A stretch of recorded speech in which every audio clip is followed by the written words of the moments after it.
Со маички на кој пишува Македонија вработува, се бориме за секое работно место.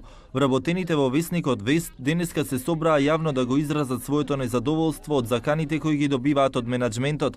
Велат им било најавено дека дел од нив ќе добијат намалување на платите за 10 до 20%, а на дел им се закануваат и откази. Иако не сакаа јавно да говорат, сепак порачаа дека го поддржуваат владиниот проект да се борат за секое работно место. Па во пресрет на 15 годишнината од Весникот Вест, односно најтиражниот весник во Македонија, ние како весник решивме да дадеме поддршка на владата за вработување, односно за поттик на приватните фирми да вработуваат нови лица, така да мислам дека на маиците кои ги носиме пораката е апсолутно пренесена. Во разговорите со екипата на 24 вести, дел од вработените објаснуваат дека бројката на тираж која ја имали по 40.000 се намалила на 15.000 како во почетокот кога весникот почнал да работи.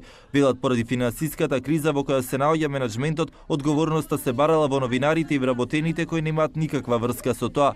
Со закани за своите работни места се соочуваат и нивните колеги од МПМ, зашто во преговорите со нивниот менаџмент се вклучи и новинарскиот синдикат, чии извори упатуваа на тоа дека МПМ се нашла во ваква финансиска криза, бидејќи владата за последните 4 години и нема платено на компанијата над €1.000.000 за печатење и рекламирање. 24 вести се обиде да стапи во контакт со менаџментот на вести на МПМ, но само ни беше кажано дека директорите се на состаноци и не добивме официјален став.